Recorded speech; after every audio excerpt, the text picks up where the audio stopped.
You're listening to a 3CR podcast created in the studios of independent community radio station 3CR in Melbourne, Australia. For more information, go to allthews.3cr.org.au. Good morning, listeners, and welcome to another episode of Palestine Remembered. Here we are on day 588, and we're commemorating the 77th year of Nakba, the displacement, the destruction, the ethnic cleansing, the murder of Palestinians, the genocide. The original sin, if you will, was that date, May 15, 1948, but we know it predates that. It predates that to Balfour. It predates that into 1915-17, when the British promised Palestine to three different people, a land they didn't own, a land they hadn't yet conquered. We were still under the Ottoman Empire. Often the British get away without actually being held to account. The original sin, the crime, happened at 10 Downing Street. Palestine was promised to the Arabs. It was then promised to the French, Sykes-Picot, as part of an Anglo-Franco World War I agreement, and then notoriously to Baron Rothschild by Lord Balfour in the infamous Balfour Declaration, where nothing shall be done to prejudice the non-Jewish inhabitants of the area. Pretty clear that the non-Jewish inhabitants have been prejudiced by that racist genocidal ideology, rooted in white supremacy, rooted in hate, that is Zionism. 77 years, and every story that we heard from the Nakba survivors, every gut-wrenching horror that was retold by grandfather and great-uncle, grandmother, great-aunt, to us is being played out in 4K live. Over the past week, we have seen an increase in the assault and the level of the barbarity by the Zionist regime in their what can only be described now as a concept of final solution, of finally cleansing all of Gaza of any Palestinians. Should be clear that in a settler colony, the indigenous are a threat. And if we look at every settler colonial project, wherever it might be, the indigenous people end up on those indigenous lands as very small percentages of the overall population of the land. Palestinians in historic Palestine exceed 50%. And that's always going to be a demographic threat to this concept of a Jewish state, an ethno-religious, fascist, racist apartheid state. And so they need to. The war has always been about Palestinian geography with as little Palestinian demography as possible.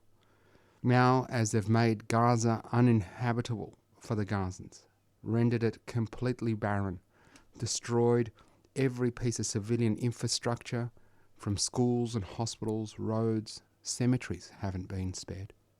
Desalination plants, electricity areas, every bit, the arable land has been contaminated with so much debris as to mean decades before it can be used again. In that plan, we've just seen some horrible reportage coming out that Donald Trump is considering a plan to move 1 million Palestinians to Libya.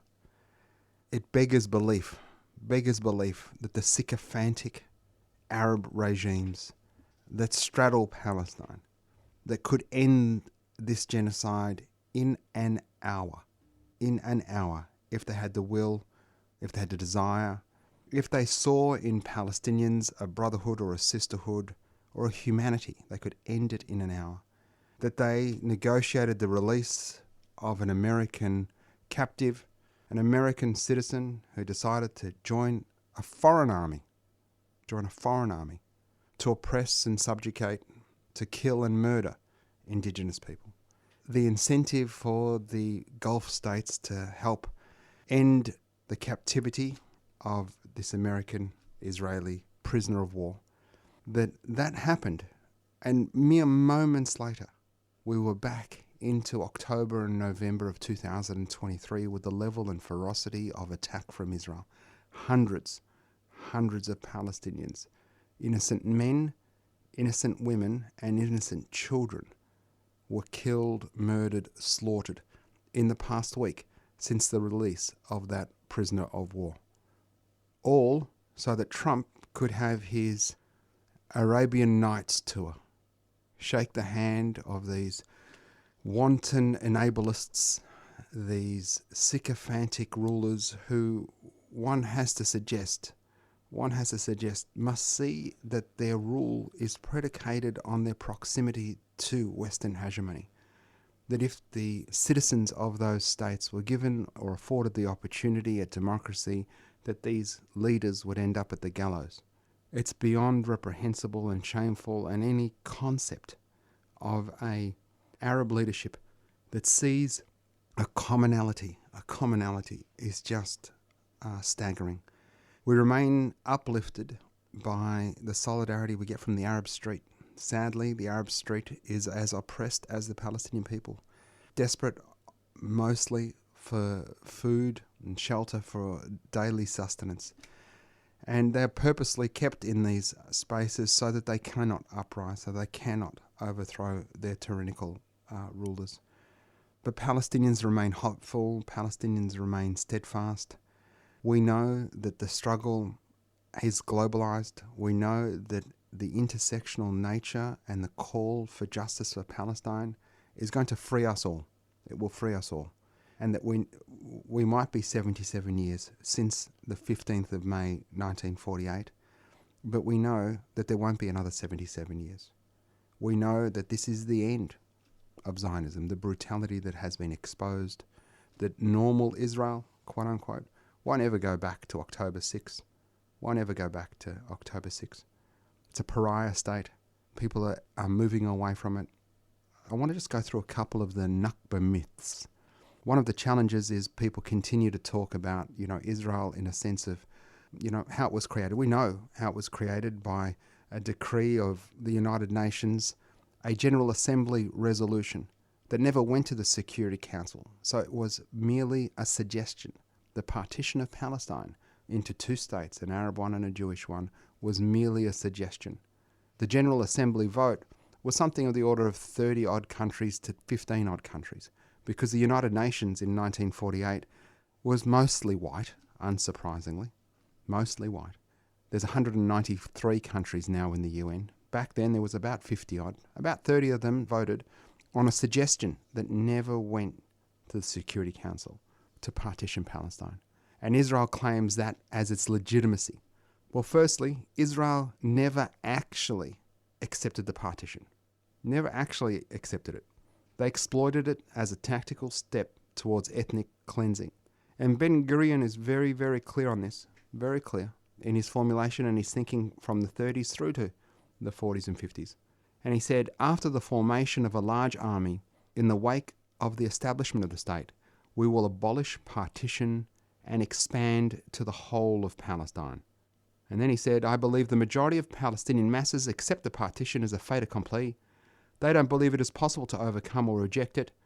The decisive majority of them do not want to fight us. These were in his personal diaries. The partition meant that Israel would have over a 40% Arab minority in their half of the land. Remember, partition, the Jewish state was to get 55% of the land. 55% of the land. 2/3 of the arable land, 2/3 of the Mediterranean coast. That Jewish state would have 40% of its citizens being Arab. And Ben-Gurion made clear this was totally unacceptable to Zionists. They wanted an absolute majority for Jewish Israelis, which could only be established through atrocities and mass transfer, population expulsion. And he didn't shy away from it. And then there's the other myth that the Arabs, quote unquote, started the war. They declared war on Israel, when in fact we know that 6 months before the Nakba of May 1948, the Zionists had launched an unprovoked campaign of mass terror attacks, massacres, forcible expulsions, before the British were leaving, before the mandate actually ended. And the last British High Commissioner to Palestine, he said, while the Palestinians were trying to maintain calm in the country, the Haganah, a Zionist Jewish terrorist force that later became the IDF, which is why the IDF behaves in the way it does, because its roots are in terrorism. These people were wanted terrorists by the British police. Many of the British police were Aussie diggers following World War II. Alan Cunningham, the last British commissioner, said, while the Palestinians were trying to maintain calm in the country, the Haganah did all it could to escalate the situation. We've got leaders of the terrorist organisation like Moshe Dayan saying our actions ignited the Galilee and this was a good thing. Actions such as this one in Al-Khasis will prompt quiet Arabs to act against us. In all of the areas we committed no provocative actions. In the coastal plains and in the Negev, the atmosphere is calm, but not in the Galilee. This is about the cleansing of the north of Palestine. In 1947, Zionist militias were going door to door, murdering people in their sleep and blowing up their homes. This was 6 months before a single Arab army fired a single bullet on this quote-unquote Jewish state. It was unconstrained carnage and terror for the sake of ethnic cleansing, clear, pure, and simple. And if we go to the ethnic cleansing of Palestine, Ilan Pape's book, he says, on the 18th of December 1947, Jewish militias started attacking a Palestinian village and randomly started blowing up houses. While the occupants were asleep, 15 villagers, including 5 children, were killed in the attack. The New York Times correspondent was shocked. He went to the Haganah and demanded an explanation. At first they denied it. Surprise. But when the inquisitive reporter didn't let go, they eventually admitted it. Surprise. David Ben-Gurion had issued a dramatic public apology claiming the action was unauthorized. Surprised. But 3 months later, David Ben-Gurion included it in his list of successful operations. The disinformation campaign, the obfuscation, the apology, that Zionist policy was written decades ago. Another confounding myth is that Israel was invaded by 7 powerful armies attempting to destroy it. Even Ben-Gurion called this quote bullshit. Israel was better armed, funded and trained than all of those armies who acted mainly to protect their own borders and stop the flow of refugees. David Ben-Gurion said, we can face all the Arab forces. This is not a mystical belief, but a cold and rational calculation based on practical examination. The greatest myth of all, that Palestinians fled their homes by choice. Israel committed all kinds of atrocities to force Palestinians out, spread rumours of terror to scare them into fleeing, and forced thousands on trucks that drove them from their lands. Yitzhak Rabin, a terrorist and later Prime Minister, in a quote from his own memoirs, we walked outside, Ben-Gurion accompanying us. Alton repeated his question, what is to be done with the population? Ben-Gurion waved his hand in a gesture which said, drive them out. Alon and I held a consultation. I agreed that it was essential to drive the inhabitants out.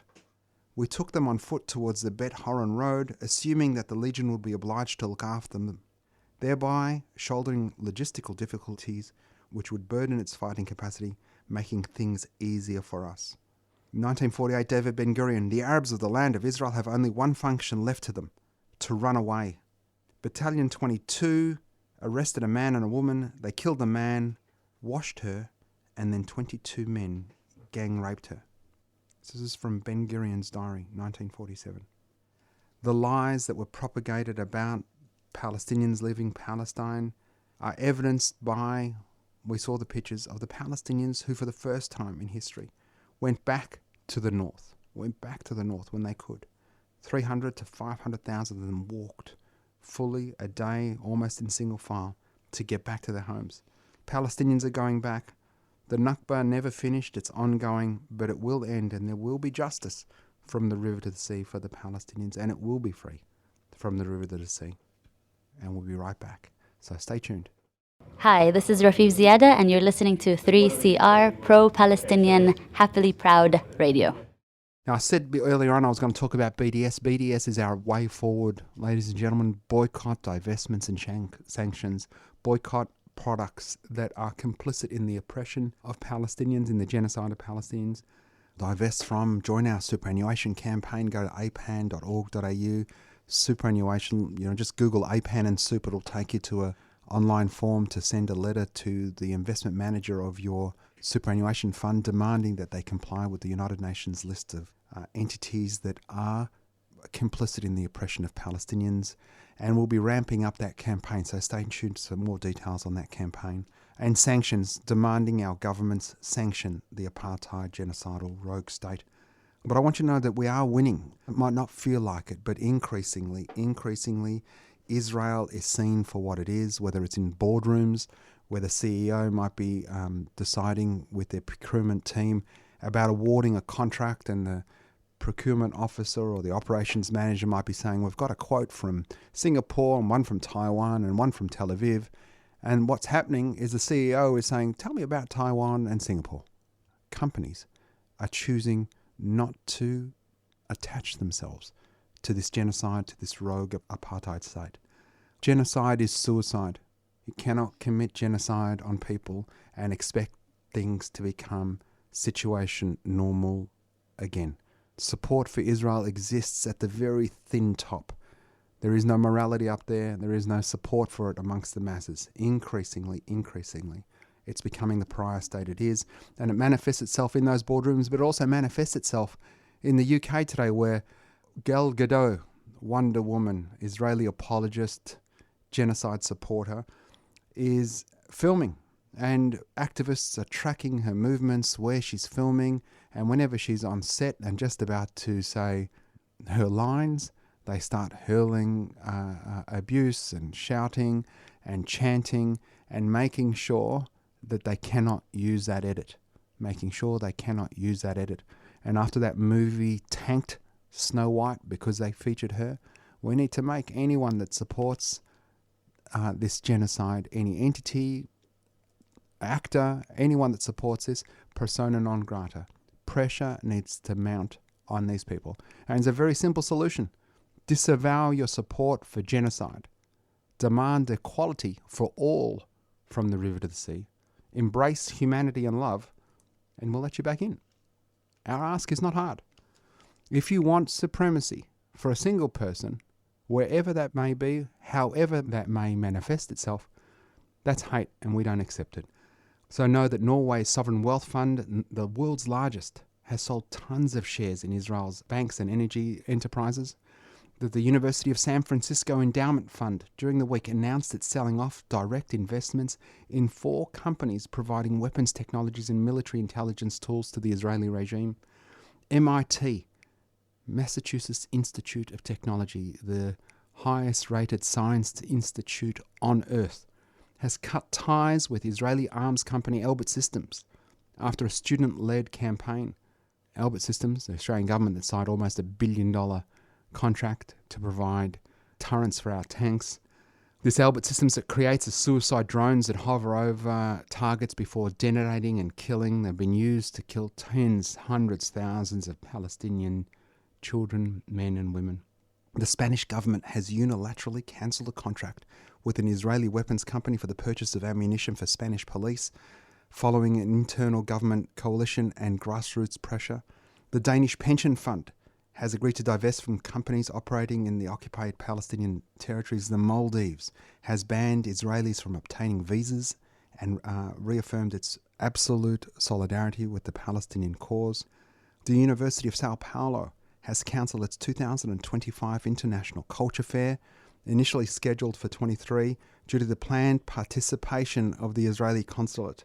The European netball cancelled its upcoming competition that was set to take place in Cardiff in May, after a coalition called to ban it.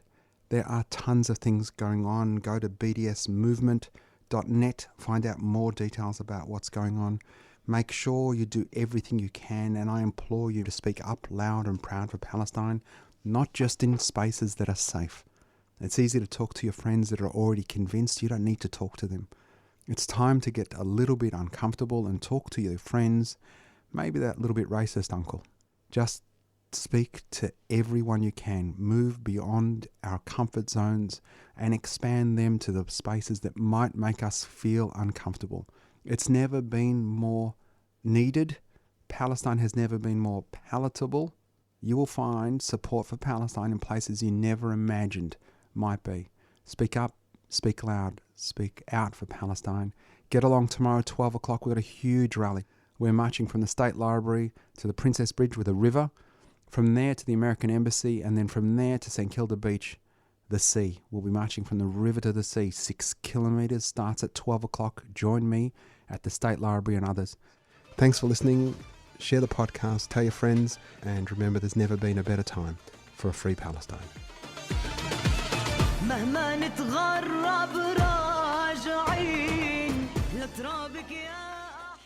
You've been listening to a 3CR podcast. If you found it valuable, please consider donating or subscribing to support independent community radio.